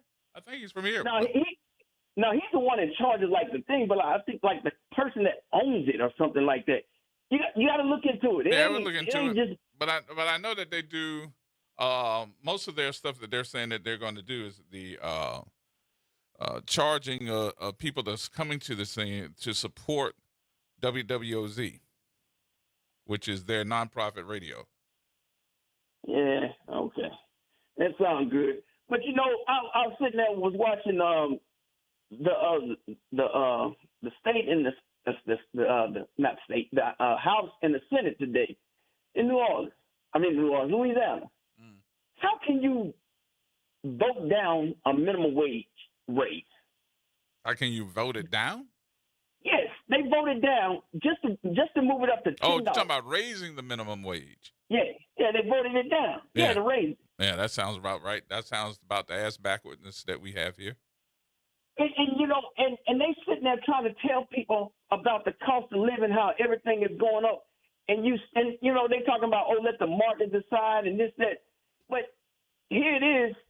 You got folks right now in New Orleans just do your monthly bills, and you'll be like, man, how somebody that's making $725 gonna survive off this? You know, you got the average light bill in New Orleans right now is $280. I mean, that's just crazy, man. So it's some stuff that's going on within the city that just got my head scratching, man. And then you go, you know, next week, I don't know if you heard about it, but you know I call it the Black Brewery Festival. It's called Barrels on the Bayou. Now, I don't know if the brother's still gonna be able to have it because they said it was contradicting with the French Quarter Festival, some other festival. But this Black Brewery Festival is 30 different black beer sellers basically coming to Lafayette Square. You got all this entertainment, you got all this and that. The man said he actually had a permit, and last I heard that they didn't know if they was gonna let him have it because it was going to some other festival was going on. But you look today, you got the rodeo going on, you got Hogs for the Cause going on. They in two different areas, and neither one of them got their permits taken. But look at Barrels on the Bayou. It's supposed to be from 4/18/20, which is next weekend. Mm-hmm. And I'm trying to figure out if it's still going on because I want to come home for that. But they said it may not be because it's French Quarter Festival next week. Hell, I don't know. I told them I don't go to the French Quarter. So yeah, it is next week. Yeah. Okay. So the brother was talking right then because they said it may not be able to have it. Right. But if who is in charge of canceling your permit? If I go to get a permit, they say I'm good. Who's the only people can cancel it? Mostly the city council, I think, are the people that are going to be able to say that you can or cannot have an event. And I think they go back to them if there's bad weather or something of that sort for rescheduling. Because anytime you do an event, you got to have no more than just, being able to put stuff up. You've also got to be able to look at the liability there, and that most of that is with insurance. Yeah, he was all this stuff was good. Like, if you ever been to it's the Brewery Festival, they go to like Pittsburgh. They go up and down the East Coast, West Coast. It's a real big event, and they added New Orleans to the Well, city. we have to take a look at it. But look, I got to talk to the sheriff. She is here. Okay. And All right, she, brother, I'll let you. I'm gonna get her to answer all these questions that just came up. So I appreciate you, Galloway. I'm sorry I had to cut it off. It's good, brother. I'll let you next week. All right, man. All right. Thanks for the call. Have a good weekend. And stay out of trouble, bro. Joining us now, though, the sheriff of Orleans Parish has been so for the last 3.5, 4 years. Getting ready to work on 4 years. 3.9. 3.9. There's 3.9. There it is. The one, the only, Susan Hudson is in studio. I was so glad you came. Thank you, G. I always love the opportunity to come in here. Yes. Well, when I looked at the news, I didn't want to just call you just to be calling you and saying, hey, look, come on, talk to me about this. Mm-hmm. I wanted you to address it. Yeah. Because it seems like, you got 3 weeks left? Yeah. And this legislative auditor has been, in my opinion, you can address this. This is my opinion. A little unfair since he walked in the door, OPSO. Yeah, I mean, they've been here for a little under a year, mm-hmm. right? Because they came right afterwards. Looked at a lot and then came up with some stuff that, had been written in other reports and that are things that I inherited in the jail. But this is what I want the people to take away from this report. The most important part of it is that our deputies are not paid appropriately. And they put the pay scale from other sheriff's offices around the state, and we're really low. And that is what is driving a lot of the issues that we have. We need more deputies. We're at like 50% staff. You just do the math. If you have 10 jobs to do and you have 5 deputies to do it, what happens to those other 5, right? So that's the most important part of the report. The second most important part is that, and we asked them this in our final meeting with the legislative auditor. We said, what legal or correctional experts did you employ to be a part of writing this report? What experts did you ask about that? Because you're making a lot of assumptions about the escape and other parts of the running a jail. And those are experts that need to be weighing in on that. And not one corrections expert, not one legal expert weighed in on these legal opinions or anything having to do with correction. So, I have a legal expert running the jail. And we're able to rely on him and for all the hard work that we've done to strengthen what was a broken jail when I inherited it. Something I had been transparent about from the get-go, that there were problems with the jail. And so for me, those are some of the real 2 biggest glaring issues. I said something before you got here, and I could have sworn that you told everybody that my deputies are underpaid, and I'm at 45 to maybe 50%. That's right. Staffing. Yeah. And since they're underpaid, it's hard for me not only to get them, but to keep them, because I got competition with other law enforcement agencies that are getting them too. That's right. That's right. And did that ever change? Well, we did get a raise that first year, because I remember I sounded the alarm about the broken jail, the broken locks, and all the problems in 2022, right after I got into office. I was transparent. Everybody seems to forget that, but I was transparent about that. I said, look, not only are we not paying you enough, but now we're actually asking you to run a jail with the locks are broken and people can pop out when they want to. That's a problematic. With the changes we've been able to make with the millage coming in, and being able to secure locks, especially those who are high risk down, it's made a world of difference to our deputies. But I said this about pay and about the broken jail from day one. They're also saying that you didn't do a bid system for those locks. So that there was an emergency situation, number one. We not only was there the escape, but we had deputies being assaulted and battered. So this would be different if there was an emergency. It's an emergency. There was an emergency going. There is not a doubt that that was true. And there are parts of the law that allow you to do stuff and under then come back. emergency That's right. content. That's right. But what we want you to know. It's the same thing that the state or the governor can do. He can put anything out there that's not for regular bid if he classifies it as an emergency. That's right. And a lot of things like that happen. Like I remember something during the Super Bowl where a big warehouse got used to move all the people that were unhoused from downtown out there used off to of that. France Road. And so stuff like that happened. So I'm like, okay, well, is there a double standard here or what? But what I want to say, those locks are proprietary, they are patented, and they're the best. And that's what we were trying to get here, and that's what we got here. And it has made a world of difference. So from day one, the auditor also has a lot of friends sitting in city government. Right. Do you think that this, and I'm asking you this for your opinion, not what you know, your opinion, has it been fair from the day that he walked in the door? Well, if you read our response, which is longer than the report, we said the issue isn't that we have these issues. We have these issues, not a doubt. But the issue is the context of them, right? So we gave a lot of context to why things are the way they are, starting with deputies, then starting with funding. And so we talked about you have to bring the whole issue for the community to be able to see. And we couldn't get them to bring all the context. We bought it for the community. We want you to read it for yourself. It's long, but if you really have specific questions about something, say like, he kept saying I had all this money, right? Which is not true. We had a lot of money at one point. We get ad valorem, we get money from the city, we get certain money in at one point. But it's like when you get paid once a month. You get that in, but then you got to pay your rent, you got to pay your electricity, you got to pay your food for the whole month, all that. So those are the types of things in a jail, $65,000 a week in food, $150,000 a month in electricity. I thought it was $65,000 a month. Sorry, it's $65,000. It's a $2 million contract per year. Ooh. So and that was we had to cut it because whether or not you give hot food, so on and so forth. But you're talking about having over 1,300 individuals who need clothing, toiletries. There's uniforms, all those things.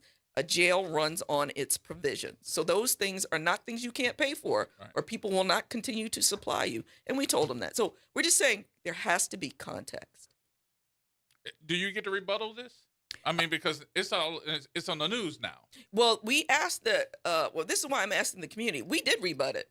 We put a report out that's longer than that report that rebuts it and provides context. And we ask the community to look at that. Now, did the press report that? No.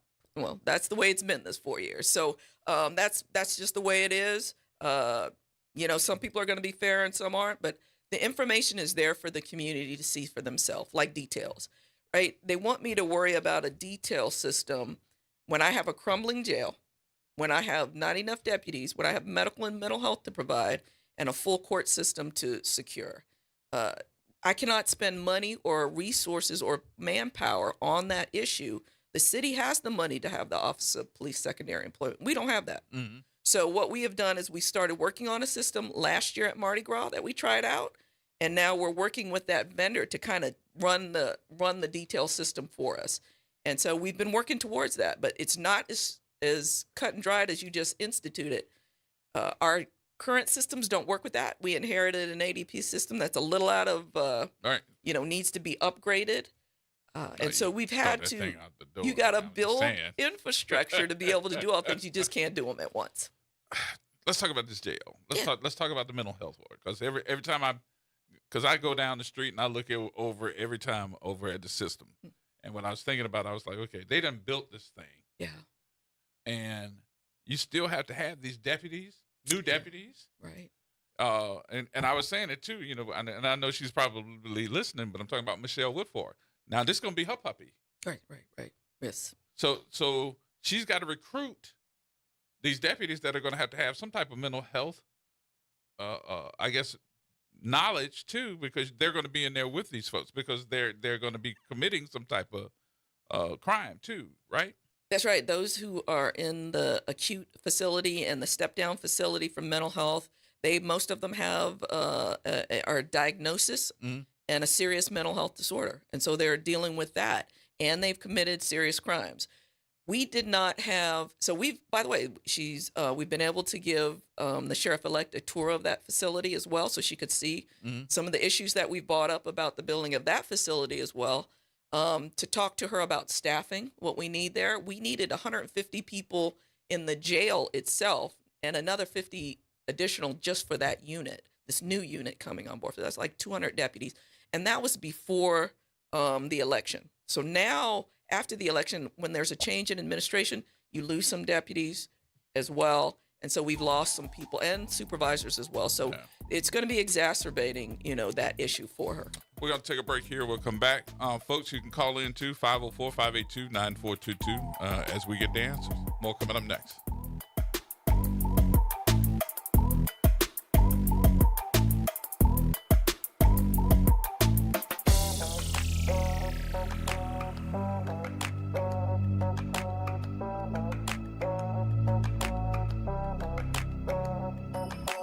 This is the Bloomberg Black Business Beat, brought to you by FidelityInvestments.com. McKissack & McKissack is the oldest minority-owned professional design and construction firm in the country. And Chair of the Board Cheryl McKissack Daniel wants to help share her family's story. She wrote a book titled The Black Family Who Built America, The McKissacks, 2 Centuries of Daring Pioneers. And she says she wrote it in part to help retell the story of American history, which often doesn't include the contributions of Black Americans. Now, the name of our book is The Black Family Who Built America, but of course we didn't build all the buildings in America, but Black people had largely a big hand in building a lot of the structures in America, and we're like the hidden figures. And it makes sense. I mean, history and books follow money, power, and authorship, not necessarily labor. McKissack was recently named the next chair of the New York Building Congress. I'm Bloomberg's Justin Milliner on the Black Business Beat. Pros, just because something on the job runs out doesn't mean you have to. Order it on the Lowe's app. My Lowe's Pro Rewards members get free same-day delivery on eligible orders over $25. Get the fasteners, hardware, or tools you need to keep the job moving. Order by 2 p.m. and get eligible in-stock items delivered right to your job site by 8 p.m. Members get more at Lowe's. Loyalty program subject to terms and conditions. Subject to availability. Restrictions and terms at lowes.com/shipping terms. Subject to change. David was in big trouble with the IRS. At first, I didn't owe that much, but after this year, it was out of control. Then David called Get a Tax Lawyer. Right away, they were like, oh yeah, looks like you're qualified to say Get a Tax Lawyer went to work. Should have called way sooner. Get a Tax Lawyer has helped thousands like David fight the IRS and get a fresh start. Call 800-745-3070. That's 800-745-3070. It's Off the Top with Norman Robinson on WBOK 1230 AM. There's a familiar pattern unfolding at the state capitol. If you live in New Orleans, you've seen it before. Somebody, somewhere else, wants to tell New Orleans what to do. This time, it's not about roads, schools, or even policing. It's about the courts. Lawmakers in Baton Rouge are advancing a series of proposals that would fundamentally reshape the judicial system in Orleans Parish, reducing the number of judges, consolidating courts, and potentially altering the role of the clerk of court. Supporters call it efficiency. They say it's about cutting costs and streamlining a system they believe is too large and too fragmented. But let's be clear about what's really happening. This is not a minor adjustment. This is a structural rewrite of how justice is administered in New Orleans, driven largely by legislators who do not live here and who are not accountable to the voters who will feel the impact most directly. Under one proposal, the number of civil district court judges would be reduced. Under another, long-standing separate courts, civil, criminal, juvenile, would be merged into a single system with fewer judges overall. Now ask yourself, in a city already struggling with case backlogs, delays, and an overburdened justice system, does reducing the number of judges sound like a solution or a recipe for even longer waits and deeper frustration? And then there's the larger issue. Who decides how New Orleans governs itself? Because this isn't happening in a vacuum. We've already seen what happens when the legislature inserts itself into local institutions. The Sewerage and Water Board, long plagued by dysfunction, became even more complicated under state influence. And now the courts, one of the most critical pillars of any democracy, are next. There is a difference between reform and control. Reform works with communities. It respects local voices. It strengthens institutions. Control overrides them. It reshapes them from the outside. and it often comes with consequences that the people closest to the problem are left to live with. No one is arguing that our court system is perfect. It isn't. But meaningful reform should come from collaboration, from judges, legal professionals, and the citizens of this city, not imposed by sweeping legislation from beyond the city, sponsored by lawmakers who don't even live here. At its core, this is about more than courtrooms and caseloads. It's about autonomy. It's about representation. This is about whether the people of New Orleans get to decide how justice works in their own city. This is Norman Robinson, Off the Top. Hi, I'm Leo Jackson, host of Sunday Gospel here every Sunday morning, 5 a.m. to 7 p.m. and 12 o'clock till 2 p.m. You don't want to miss this move of God. It happens only on WBOK. You listen to all day long. The Ron Kelly Show. Real talk, bold truth. Tune in for your weekly dose of unapologetic conversations that don't dodge the truth or dilute the message. Stay informed on the issues that matter most on The Ron Kelly Show, every Monday at 7 p.m. on WBOK 1230 AM. Making a difference in the community. WBOK 1230 AM. Here we go. The reality check on WBOK 1230 AM. All right, folks, welcome back. Welcome back. Our number 504-582-9422. In the building having conversation with us, the Sheriff of Orleans Parish. Susan Hudson is with us. And Sheriff, I'm sorry I'm calling you under these conditions, but when I read that report, I said, that didn't sound right. It just didn't sound right. Yeah, and I have this issue. Before the escape on May 16th here in New Orleans, there had been 4 escapes in different facilities in Louisiana. Mm-hmm. After May 16th, there were 5 more. Other jails, and the state had some. So it was the Office of Juvenile Justice. So but none of those were brought in to look at. Hey, what happens when escapes occur? What are the issues? We know that in some of these parishes, the jail systems are really old, broken as well. So why aren't you looking for context as well about how these escapes happen? They happen because most of us are understaffed. Most aren't paying our deputies what we need to, and there are real structural problems. Some of the jails are old, some have structural problems. There are real issues, and that would really help sheriffs a lot around the state. So you don't think there should be? Well, you know what? I'm thinking this. Should there be investment in the infrastructures? Yeah, without a doubt. I mean, there has to be a better funding mechanism. For you've seen there's been some issues in St. Tammany Parish on the parish funding the coroner, on funding the sheriff. Tangipahoa. Yeah, Tangipahoa, and fixing their jail. East Baton Rouge needs a new jail. I mean, on and on and on. And even around the country, you saw Fulton County needs a new, just everywhere. And locks are an issue everywhere, all around the country. But you were Yeah, but I'm the poster child now. Yeah. Open up the dictionary for the poster child. You're standing there waiting. There isn't one black woman who's surprised by that. Yep. I'm the only woman sheriff and the only black woman to ever have been sheriff. Do you think that this is?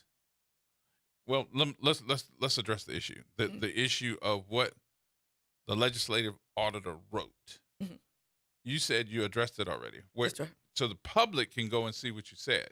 It is at the end of their report. We provided them with the final report, our final response to it, and it's behind their report. So if you look in there, it's 43, 44 pages. It's longer than their report. Mm-hmm. So we really put some context in there about what we were doing and why we had to do it.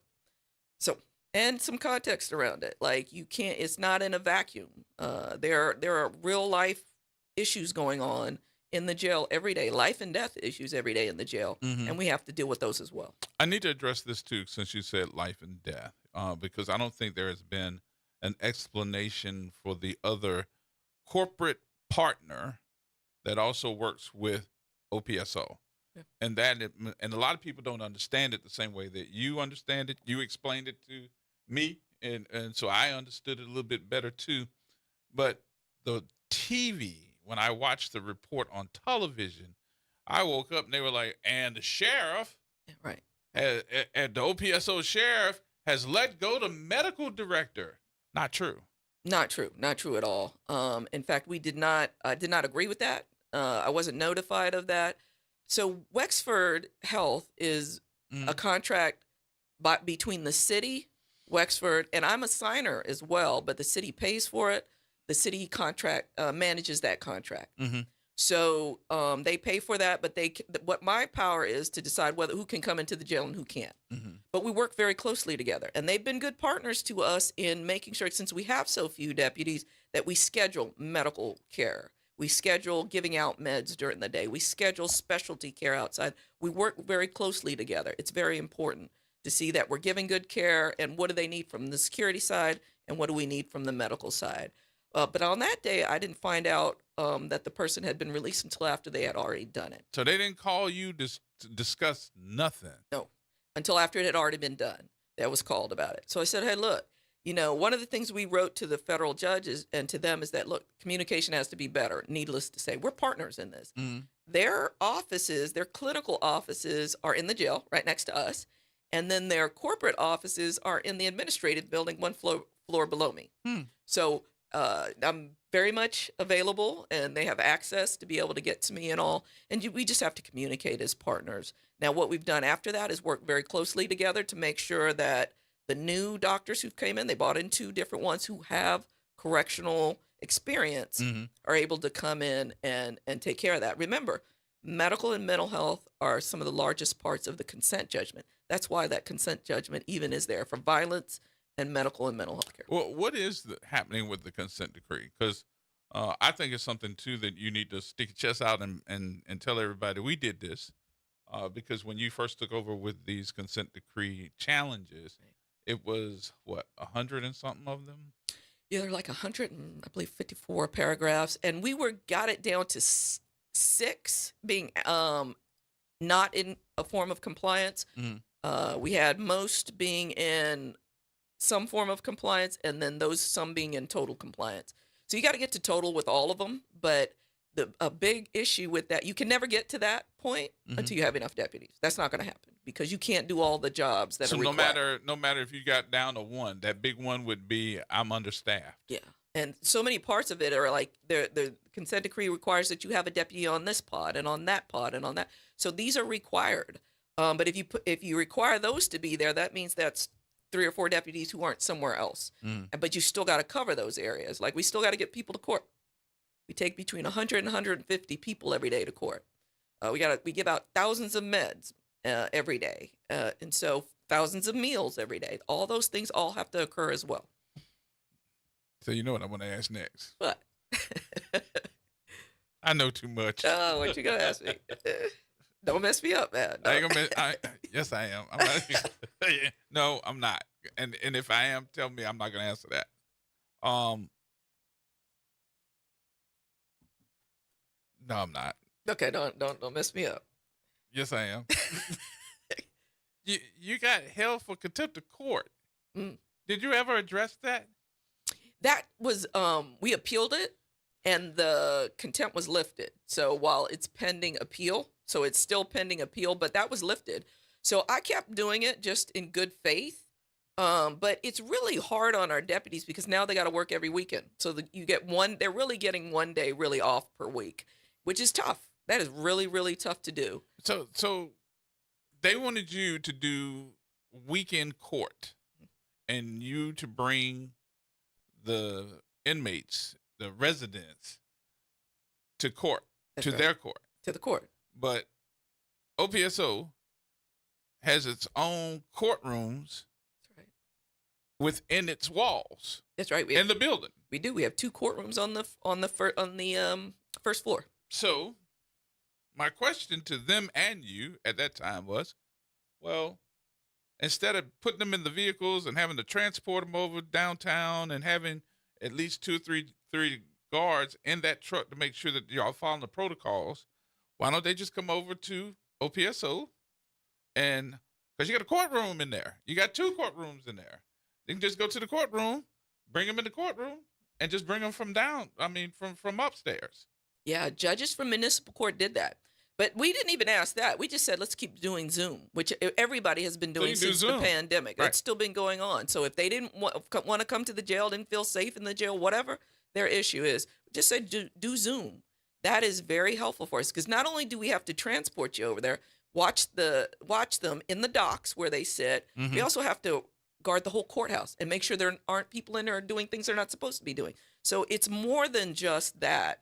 You got to make sure the building's safe, the judges are safe, and those residents who are on the docks aren't doing things they're not supposed to be doing. And those folks are working. This is not something that's being done for free. No, they're working. And it's a little bit more extensive than just bringing them over. Yeah. So did they understand that? And because I understood that they were like, nope, we're still going to hold her in contempt. They did understand that. And we did share that with them. So to me, it was just, I didn't understand why that was necessary for the weekend because that's the commissioners. So the commissioners, I think, work alternate weekends. And so that's for the commissioners. They can sit at their home and do Zoom if they want to. So that's, it just seemed like a lot of extra wear and tear on deputies who are already burned out. Not only do they have to work the court, they also have to come work the jail at least a day a month because we're so short-staffed. So now I'm making you also work the weekend. It's too much. And we're not paying you as much as other deputies in other parishes. How about that? How do you change that? I mean, I know that you're in a position where you're getting ready to exit, but if you had to give the advice, about how much pay, I always said, and I always go back to former Mr. Morrell, when he didn't get his money for being a clerk of court, he sued. Yeah. Could you have done that? We did. So we're under a consent judgment. So that the judge manages that issue of funding. We filed a motion in, I believe it was February, to look at this particular issue. The judge said he's going to hold it and deal with it after May 3rd. After? After May 3rd. While you gone? That's it. So what we said to the city is, look, because this legislative auditor is saying we have all this money that we don't have. We need to make payroll through that time period. And we've worked with them. We've been able to work with the CAO's office to make sure that we are able to handle our business until May 3rd. And then the judge said he'd take it up after that, and they can take it from there. I do want you to address this, though, because I don't want everybody to think that we just didn't, because you did address it prior to this conversation. But there was one seriousness of this report that was stated and said that, they had 179 deputies that got double paid. Right. Is that something that you want to address? So they never provided us with who they were talking about or what the circumstances were. That was not provided to us. So what we said, but one of the things they said in the report, and so we're not sure exactly who they are because they didn't provide all that. We said, look, if one of the things they said is that a deputy gets off at 6 p.m. and then they show their detail starts at 6 p.m. And so there could be some fudging going on there. And I'm like, okay, that's possible, but deputies have had these details for years. And so they could be leaving their job at 6, and we do hold them till 6, and sometimes after that. And then they're able to get to their details, and they work that out with the detail people because they've been working these details forever. So we were not given enough information to really know who all those were. But we've caught some deputies double dipping. That happens in all organizations. We've caught some, and we've held them accountable. So if we're given that information, we'll hold those accountable as well. But if I get off at 6 and my detail starts at 6, but if the person that is in charge of whatever facility that they're going to do the detail at, hey, look, I get off at 6. Sure. It might take me 10 to 15 minutes to get from here to there. And they work that out, and I stay a few minutes after the time I'm supposed to get off. Is that okay? Yeah, I mean, that's between them and the person working the detail, right? Did anybody ask before they wrote that in a report? No, but we met with them and talked to them about all these same issues I'm telling you about, and all of the information we put in that in our response, which is on a part of that report. It's a part of their report. They added it to their our response to their report, so it's there for the community. Please look, read what you can. It's a long report, but it's for you to decide. You to have all the information, which you've only gotten part of it, and for you to decide once you get it all.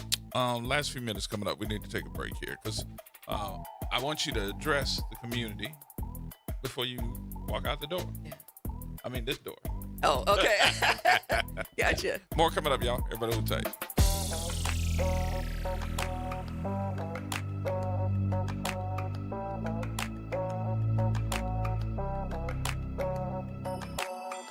AURN News. Inflation jumped to 3.3% in March, the highest level in nearly 2 years. And for millions of Americans, relief from rising prices feels further away than ever. The Bureau of Labor Statistics released the figures this morning showing consumer prices surged nearly 1% in a single month. That's the biggest one-month spike since the summer of 2022. Gas has crossed $4 a gallon nationally for the first time in over 3 years, with diesel climbing more than 50% to nearly $5.70. The U.S.-Israeli military campaign launched in February choked off the Strait of Hormuz, the narrow waterway that carries roughly 1/5 of the world's oil, and the energy shocks are now ripping through the broader economy. Elizabeth Pancotti, managing director of policy and advocacy at Groundwork Collaborative, put it plainly, saying the toll of Trump's war in Iran won't stop at the pump, as his war stokes chaos in supply chains around the world. For AURN News, I'm Ebony McMorris.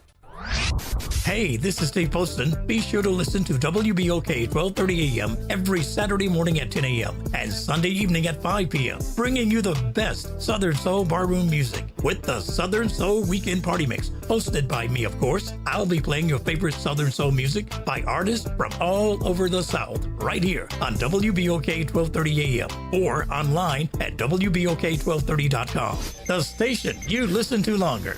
Listen to longer. Listen to longer. Greetings and salutations. I am Edward B. Coulon Smith, chairman of the board of the New Orleans Regional Black Chamber of Commerce. We'd like to invite you to tune in every Wednesday at 12 noon on WBOK to listen in on Black to Business and be a part of the movement that's going on. Thank you. The Historic New Orleans Collection presents a new exhibition open through June 7th, 2026. The Trail They Blazed. Built collaboratively with people who participated in the local civil rights movement, The Trail They Blazed presents stories of social and racial justice straight from the people who lived them. Listen to leaders tell their stories of resistance and persistence in their own voices, recorded by the Historic New Orleans Collection. Plan your visit to 520 Royal Street in the French Quarter and reserve your free tickets at hnoc.org today. Interest rates and inflation are out of control. Is your credit card debt also out of control? It's time to resolve your debt and take back control for a lot less than what you owe. If you have $10,000 or more in credit card debt, then you need to call us right now. Debt Fix Pros can significantly reduce the amount you owe, and you could be debt-free faster than you think. I knew we had to do something. Our debt was growing. It was getting out of control, and we just didn't know what to do. We saw an ad for Debt Fix Pros. We called, and they showed us how fast they could get us out of debt. It really was amazing, and now we're back in control. Call now, and we'll show you how easy it is to fix your debt. The call and consultation are free. Call Debt Fix Pros right now at 800-311-5977. That's 800-311-5977. 800-311-5977. WBOK. Listen now on WBOK1230.com. Here we go. The reality check on WBOK 1230 AM. All right, folks. Or you get ready to take over? I can go home. I can go home. Susan you do a better job. She's going to take us in and out of the program. And you can host tomorrow. Monday. Okay. Every day. You ever thought about that, Donna? No. I don't have that golden voice. Okay. Yes, you do. Huh? Yes, you do.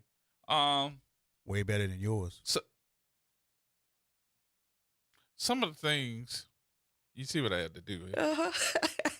Some of the things that you are well known for is that you've been an advocate not only just for the city. You know, you've even had folks that think it's a little controversy that you don't call the people that are housed in the jail. You don't call them inmates. No, you call them residents. I do. But that's what I call them. I don't require anybody else to use that term, but that is the term that reminds me about their humanity. I don't like the term inmate, and I'm not going to use it. But I do not make not one single person in our organization use it. Not one. And I can be I vouch for you. I just model the way I want people to treat people. That's it. I vouch for you. But if they pick me up and I call you and they be like, "You're receiving a call from OPS," so pick up the phone. It might be me. 3 weeks. Yeah.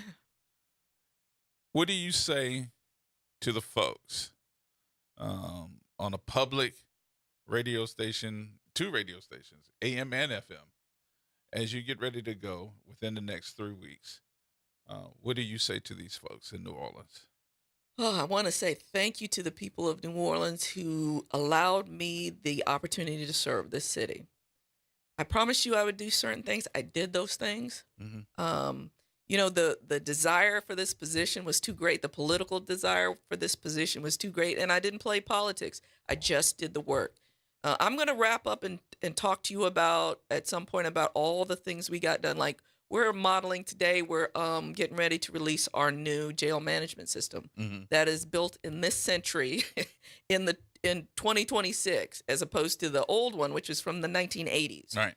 Which allows real data to be transparent with the community about what's going on. But you have to build those layers. There was so much broken here when we got here, and we've just worked on fixing all that, worked on doing the work. It's been an honor to do that, but along the way, we've been able to upgrade mental health treatment in the jail, medical treatment in the jail.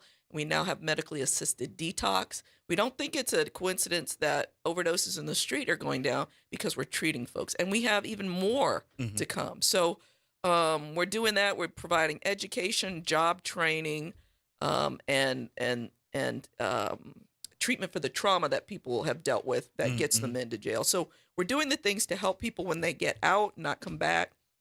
And we're going to look at the numbers to see what that looks like. I will also throw this into something that I wasn't sure about until I saw myself, because I went with you, and that was the French Quarter Management folks that said, hey, we need this crew to come out here with NOPD.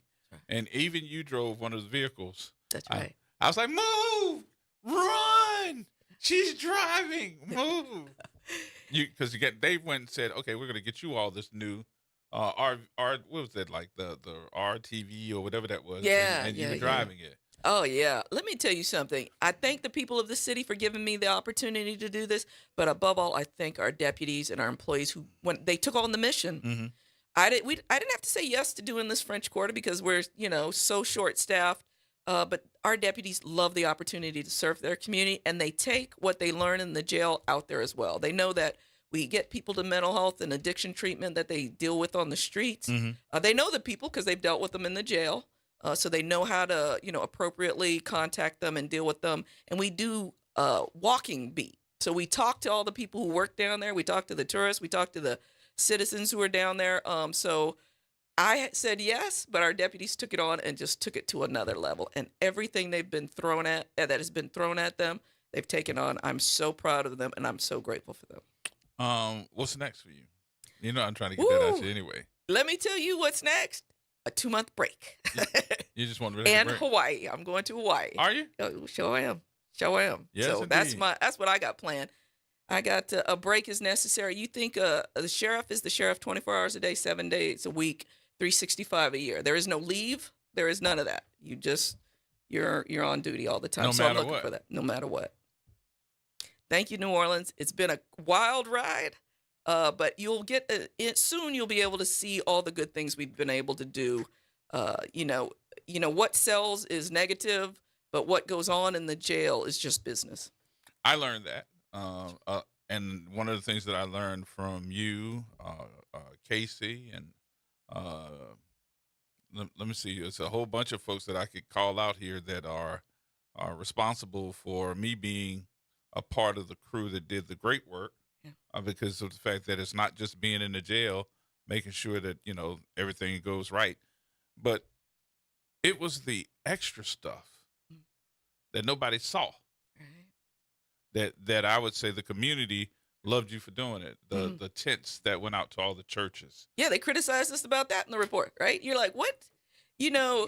Taxpayers pay a lot. But you didn't charge for it. I do not charge for it. As long as it's a community event. We don't do personal events, but if it's a community event, the community is able to come. It's, medical fairs or back to school events. Right. Girl Scouts. Every festival that brings joy in this city, our reserves are out there securing, and our tents are out there giving people a cool space to be under. So they criticized you in a report? They criticized us about that. So we are always glad to support this community, and we did that for free. And that was the joy. That was part of the joy of the job. Yeah. I know I gotta let you go because this probably go on for a long time because I got 5,000 questions and we only at 30. But and keep thank it you up. to BLK listeners, man. I always enjoy coming here. Yeah, I'm very glad astute. I'm glad you addressed this because this was disturbing to me again. Yeah. And right at the end, it seemed unnecessary to me as well, but it is what it is. So folks that want to see this, where can they go? It's on our website, opso.gov, but you can also go to the Legislative Auditor's website. Okay, very good. Sheriff, thank you for your service. Thank you for being a friend. And we'll see you at the next position. Ha!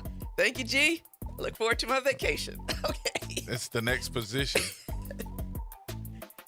You ain't not saying nothing else? That's going to wrap things up for me, folks. Everybody have a great weekend. We'll see you on Monday.